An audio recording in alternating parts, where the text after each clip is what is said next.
आप माँ बनना चाहती हैं और वो बच्चा स्वस्थ हो, वो मेंटली स्ट्रांग हो, वो बार बार बीमार ना पड़े, इसकी आपकी इच्छा है, लेकिन आप प्रेग्नेंट नहीं हो पा रही हैं, या बार बार प्रेगनेंसी हो कि आपको एबॉर्शन हो जाता है, पिछली प्रेगनेंसी में कोई ऐसा बच्चा आपको प्राप्त हुआ जिसमें कुछ विकृति रही गई हो, या वो बच्चा मंदबुद्धि निकला, या उसको जन्मजात कुछ बीमारी निकली, तो किन कारणों से ये होता है। वीडियो को पूरा देखिएगा। जिस तरह से हमें धान की फसल के लिए बारिश का मौसम चाहिए, धान के खेत की पहले तैयारी चाहिए, अच्छे बीज चाहिए, फिर सिंचाई चाहिए, तभी एक अच्छी फसल हमें प्राप्त होती है। उसी तरह से स्त्री का शरीर और पुरुष का शरीर जब पहले से अच्छी तरह से तैयार रहता है, क्योंकि ऋतु क्षेत्र अंबुबीज, ऋतु का मतलब है आप स्त्री का पीरियड।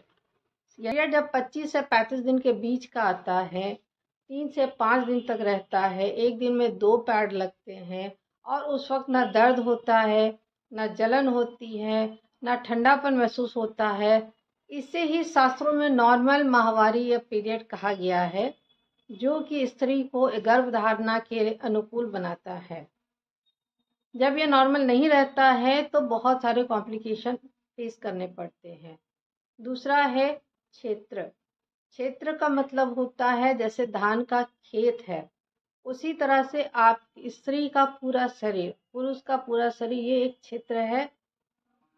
इसे आयुर्वेद में क्षेत्र कहा गया है। इसका मतलब होता है कि आपके जिस तरह का शरीर में आपके ब्लड टेस्ट में अगर कुछ प्रॉब्लम है, जैसे कि आपको थायराइड है, या आपका लिवर फंक्शन टेस्ट खराब है, किडनी फंक्शन टेस्ट खराब है, आपके हार्मोनल लेवल इम्बैलेंस है, जिस वजह से आपको पीरियड कम आता है, ज़्यादा आता है, या यूट्रस यानी गर्भाशय के अंदर में कोई गांठ है, यूट्रस का साइज छोटा है, आपके जो हर मंथ जहाँ से अंडे बन के निकलते हैं ओवरी में कुछ प्रॉब्लम है, ओवरी में सिस्ट है, या ओवम रिलीज नहीं होता है, जितना बड़ा साइज 20 mm होना चाहिए उतना नहीं होता है, तो ये आपके एक फैक्टर में आता है जिसे हम क्षेत्र में लेंगे।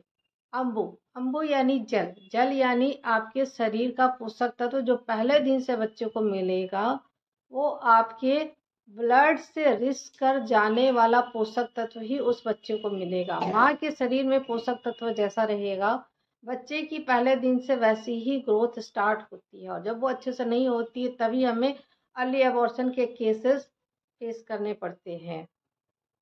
चौथा है बीज।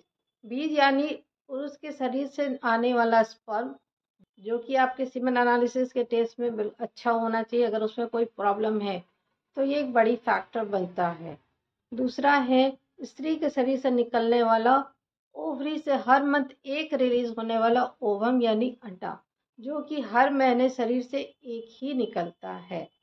ये दोनों जब स्वस्थ रहते हैं और उनका आपस में समूर्छन होता है, जिसे हम फर्टिलाइजेशन कहते हैं, उसके बाद ये धीरे धीरे सरक के आके यूट्रस में रहते हैं और हमें एक गर्भ की प्राप्ति होती है। अभी शिशु की प्राप्ति नहीं हुई है, गर्भ की प्राप्ति है।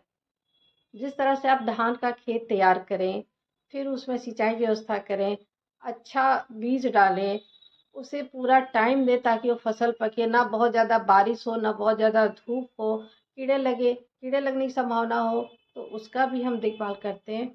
उसी तरह की पूरी देखभाल जब आप करते हैं तो आपको एक स्वस्थ, strong, mentally strong, physically strong एक बच्चा प्राप्त होता है, वो भी नॉर्मल डिलीवरी से।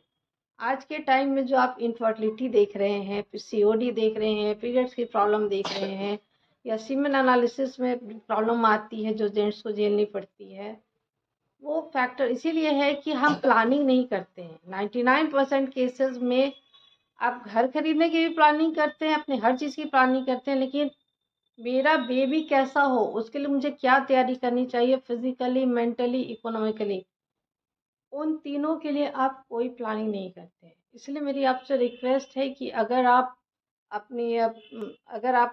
रिप्रोडक्टिव एज ग्रुप में हैं और आपको बेबी प्लान करना है, तो पहले अपनी थोड़ी सी देखभाल ज़रूर करें। मेरा नाम डॉक्टर उमा गुप्ता है। मेरा 16 इयर्स का एक्सपीरियंस है। ये मेरा नंबर है, आप मुझे इस नंबर पे कांटेक्ट कर सकते हैं अपनी बीमारी के लिए।